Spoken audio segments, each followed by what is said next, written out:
तो कहानी शुरू होती है 1967 से और पहले सीन में हम अफ्रीका का जंगल देखते हैं जहां पर एक वायरस फैला होता है जिसका नाम है मोटोबा। यहाँ पर हम देखते हैं कि कुछ डॉक्टर्स और साइंटिस्ट यहाँ पर आते हैं और मुतासिर हुए पेशेंट्स का ब्लड सैंपल लेते हुए देखते हैं और उसके बाद वो वापस चले जाते हैं। और कुछ ही देर में हम देखते हैं कि अमेरिकन आर्मी के जनरल्स एक हुक्म जारी करते हैं जिसमें वो कहते हैं कि इस गांव पर बम गिराकर तबाह कर दिया जाए ताकि वायरस को आगे फैलने से रोक सकें।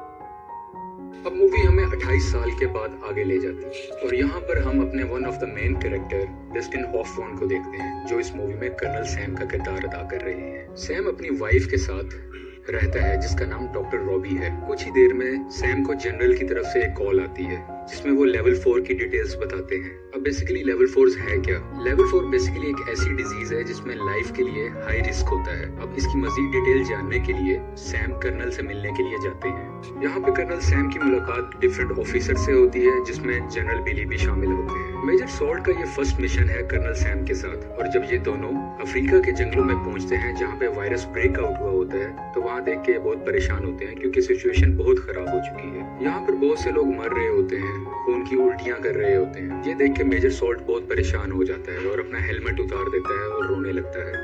और यहीं पे एक रैंडम आदमी इनसे मिलता है और इन्हें बताता है कि ये वायरस हवा से नहीं फैलता, लेकिन ये उसे अनसुना कर देते हैं और तमाम सैंपल्स कलेक्ट कर वापस बर्तानिया अपने मुल्क में आ जाते हैं।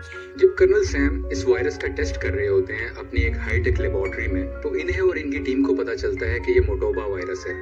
ये वही वायरस है जो आज से 28 साल पहले भी आया था। और ये भी पता चलता है कि ये वायरस बहुत तेजी से फैलता है, यानी कि 1 घंटे में डबल हो जाया करता है, दुगना हो जाता है। और अगर एहतियाती तदबीर ना की जाए तो 24 घंटे के अंदर इंसान की मौत भी वाक़िया हो सकती है। और इस वायरस की एक अजीब बात ये भी होती है कि ना ये टच करने से यानी कि ना छूने से फैलता है और ना ही हवा से फैला करता है। मजीद इन्वेस्टिगेशन के बाद पता चलता है कि ये वायरस बंदरों से आया है और ये कोई ऐसा वायरस है जो मैन मेड है और इसमें बंदरों में किसी ने ये वायरस डाला गया है। और दूसरी तरफ हम देखते हैं कि साइंटिस्ट अभी भी अफ्रीका से बंदर लेके अपने दूसरे मुल्कों की तरफ जा रहे हैं ताकि उन पर मेडिकली एक्सपेरिमेंट्स किए जा सकें। सैम अपने सीनियर्स को ये सारी बात बताता है।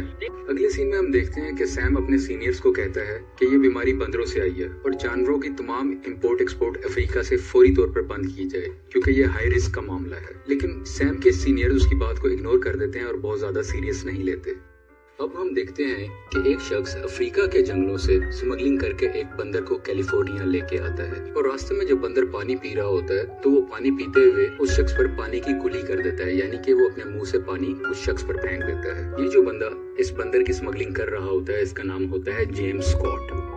जेम्स इस बंदर को बेचने के लिए एक एनिमल शॉप पे जाता है। जब वो बंदा इस बंदर को जांच रहा होता है तो बंदर अपने हाथ से खुरेद देता है जिसकी वजह से वो जख्मी हो जाता है और उसका थोड़ा सा खून भी आ जाता है। जब दुकानदार गौर करता है कि ये बंदर नहीं बल्कि बंदरिया है यानी कि फीमेल मंकी है तो वो स्कॉट को वापस कर देता है और कहता है कि मुझे मेल बंदर की जरूरत है ना कि फीमेल की। इसी बंदर के हाथ में एक बनाना भी होता है जो दूसरा बंदर उसे छीन लेता है और वो भी खा लेता है। और यहाँ पे हमें ये चीज क्लियर हो रही होती है कि इस बंदर से वायरस स्कॉट में फैला और इसी बंदर की वजह से उस दुकानदार में और दूसरे बंदर ने जिसने इसका झूठा केला खाया। अब जब इसका बंदर नहीं बिका होता तो स्कॉट उसे करीबी जंगल में छोड़ देता है ये सोच कर के ये आजाद हो जाए और मुझे वापस जाना है। अब स्कॉट यहाँ से बॉस्टन जाने की तैयारी करता है, उसको अपनी फ्लाइट पकड़नी होती है। जब स्कॉट प्लेन में बैठा होता है तो इसकी तबीयत काफी खराब होती है और जब ये बॉस्टन पहुंच जाता है तो ये अपनी फ्रेंड से गले मिलता है और उसी वक्त स्कॉट बेहोश होकर एयरपोर्ट पर ही गिर जाता है। दूसरी तरफ हम देखते हैं वो दुकानदार जो बंदर खरीदना चाह रहा था वो भी खून की उल्टी करता है और बीमार होकर हॉस्पिटल पहुंच जाता है।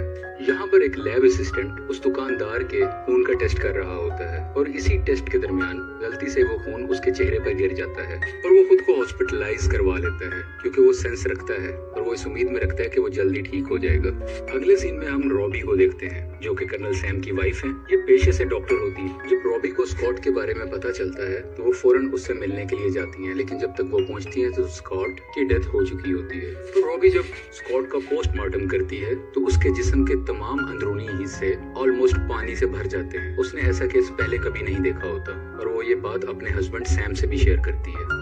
रॉबी ये भी बताती है अगर ऐसा ही केस 24 घंटे में दोबारा आया तो हम हाई अलर्ट इशू कर देंगे। अब हम ये देखते हैं कि वही लेबोरेटरी वाला असिस्टेंट अपनी फ्रेंड के साथ सिनेमा में मूवी देखने के लिए जाता है। वहाँ पर इसकी तबीयत थोड़ी सी खराब होती है और वो जोर जोर से खांसने लगता है, जिसकी वजह से वायरस दूसरे लोगों तक पहुँचने लगता है। लेकिन इसे इस चीज का रियलाइजेशन बिल्कुल भी नहीं होती। वो इसे एक नॉर्मल कफ समझ रहा होता है अब तक।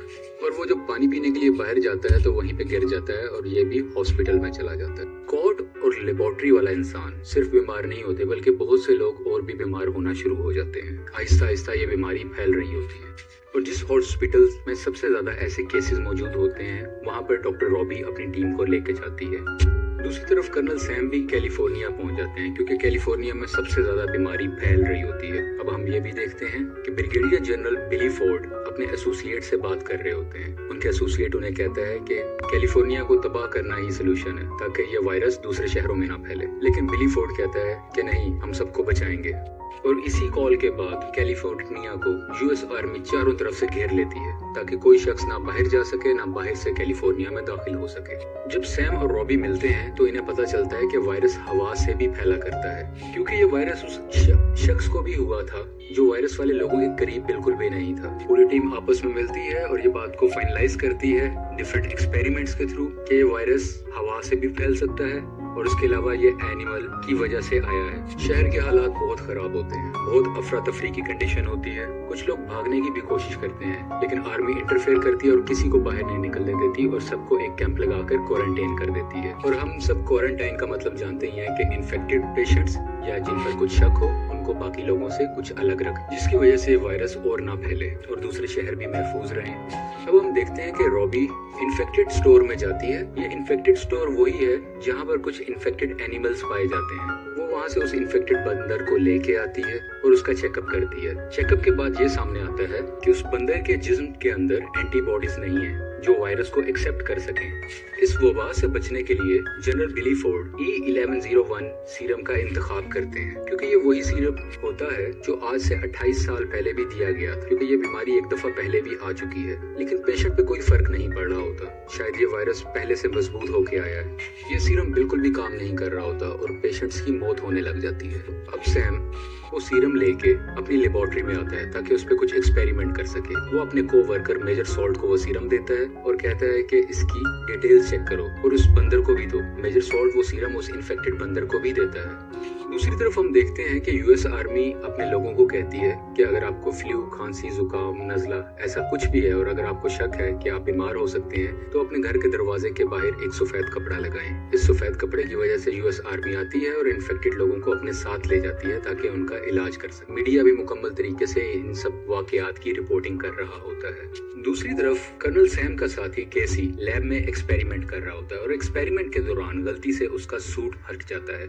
ये एक प्रोटेक्टिव सूट है और फटने के बाद इसकी प्रोटेक्शन बिल्कुल नहीं है, क्योंकि वो वायरस के बिल्कुल करीब होता है तो ये वायरस उसके अंदर भी आ जाता है, लेकिन वो इस वायरस का किसी से जिक्र नहीं करता। दूसरी तरफ हम देखते हैं कि यूएस प्रेसिडेंट एक मीटिंग कर रहे होते हैं और इसी मीटिंग के दरमियान वो जनरल जो बिली को कह रहा था कि हम कैलिफोर्निया को तबाह कर देते हैं, वो यहाँ पे मौजूद होता है और वही जनरल प्रेसिडेंट से कैलिफोर्निया को तबाह करने की इजाजत ले लेता है। यानी कि अब हुकूमत की तरफ से ऑर्डर है कि कैलिफोर्निया को तबाह कर दिया जाए, क्योंकि अगर बम गिरा के इसे तबाह ना किया गया तो ये बीमारी दूसरे शहरों में भी फैल जाएगी। और ये कहीं से सेंस नहीं बनती कि कैलिफोर्निया के 27,000 लोगों को बचाने के लिए हम अमेरिका के लाखों लोगों को रिस्क में डाल दें। यहाँ पे कर्नल सैम और उसकी वाइफ रॉबी आपस में बात कर रहे होते हैं और उनकी नजर एकदम बंदर पर जाती है जो बिल्कुल एक्टिव होके खड़ा होता है और खेल कूद रहा होता है। वो इसे देख के बहुत खुश होते हैं और थोड़े से एक्सपेरिमेंट के बाद ये बात जानते हैं कि ये सीरम E1101 जिस बंदर को दिया था ये इस बीमारी की एंटीडोट है। ये वही सीरम था जो अफ्रीका के लोगों को ठीक करने के लिए बनाया गया था। लेकिन कैलिफोर्निया में ये वायरस बहुत लेवल तक फैल चुका है, इसलिए यहाँ पे ये बहुत लोगों पर असर नहीं कर रहा। ये एंटीडोट बिल्कुल काम नहीं आ रही, जिसकी वजह से लोगों की मौत वाकया हो रही है।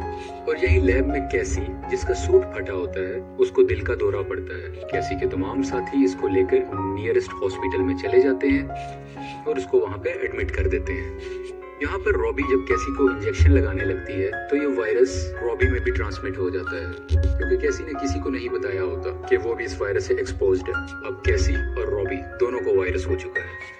अगले सीन में सैम बिली फोर्ड से मिलने के लिए जाता है। बिली सैम को बताता है कि यूएस प्रेसिडेंट ने आज रात 8 बजे पूरे कैलिफोर्निया शहर को बॉम्ब से उड़ाने का फैसला कर लिया है, और ये भी बताता है कि यूएसए एक बायोलॉजिकल वेपन बना रहा था जो कि गलती से अफ्रीका के लोगों में फैल गया था। ये ऐसे एक अपनी पुरानी बात बता रहा होता है। दूसरी तरफ कैसी की भी डेथ हो जाती है। सैम को एक आइडिया आता है कि किसी अफ्रीका के बंदर को हासिल किया जाए और उसकी एंटीबॉडीज को इस सीरम के साथ मिलाकर एक एंटीडोट बनाई जाए जो कि इफेक्टिव होगी सबके लिए। और बहुत सी रिसर्च के बाद उसे पता चलता है कि एक बंदर अफ्रीका से स्मगल्ड होके आया था और वो नियरेस्ट जंगल में है। वो उस जंगल में जाता है और काफी मुश्किलों के बाद उस बंदर को ढूंढ लेता है। अब क्योंकि बंदर इनके पास आ गया है, सैम और उसकी टीम इस बंदर पर डिफरेंट एक्सपेरिमेंट्स कर रही होती है और उनका एक्सपेरिमेंट कामयाब होता है और एक एंटीडोट ये लोग बना देते हैं। मैं एक बार दोबारा बताता चलूं, एंटीडोट बन गई, पहले से सीरम मौजूद था। सीरम अकेला काम नहीं करता था और एंटीडोट इनके पास अवेलेबल नहीं थी। अब एंटीडोट भी है और सीरम भी है, ये इन दोनों को मिक्स करते हैं और इस वायरस से बचने का रास्ता सामने आ जाता है। यानी अब ये मुकम्मल 100% इस वायरस से बचने की मेडिसिन है। अब ये मेडिसिन सैम अपनी वाइफ रॉबी को देता है क्योंकि रॉबी भी बीमार होती है और वो आहिस्ता आहिस्ता उसे मॉनिटर करते हैं कि रॉबी की तबीयत में बेहतरी आ रही है, जिसका मतलब ये है कि वो सक्सेसफुल रहे और इन्होंने इस वायरस से बचने के लिए मेडिसिन बना ली हुई है। हम देखते हैं कि 8 बजने के करीब होते हैं क्योंकि 8 बजे एक प्लेन ने आकर कैलिफोर्निया पर बॉम्ब से हमला करना था और अब ये दोनों यानी कि सैम और उसका साथी सॉल्ट एक हेलीकॉप्टर में बैठते हैं कि जल्द से जल्द हम उस प्लेन को किसी तरह से रोक सकें। सैम का उस पायलट से रब्ता होता है जिसे वो मना करता है कि बम मत गिराओ, लेकिन वो उसकी नहीं सुनता तो जनरल बिली फोर्ड इंटरफेयर करता है और वो उस पायलट को शहर पे बम गिराने से रोक लेता है। दूसरी तरफ हम देखते हैं कि बिली फोर्ड उस जनरल को भी पकड़वा देता है जिसने प्रेसिडेंट को गलत इंफॉर्मेशन दी थी कि इस बीमारी के कोई सीरम नहीं है या कोई एंटीडोट नहीं है, जबकि रिसर्च वर्क हमारी बहुत कंप्लीट काम कर रही थी और इसका सीरम बन चुका है। और रूल के मुताबिक अगर ऐसा कुछ सिलसिला हो तो कभी भी शहर पर बॉम्ब नहीं गिराया जा सकता, जो कि जनरल डोलैंड ने अपने प्रेसिडेंट से छुपाया था। फॉल्स स्टेटमेंट की वजह से जनरल डोलैंड को गिरफ्तार कर लिया जाता है।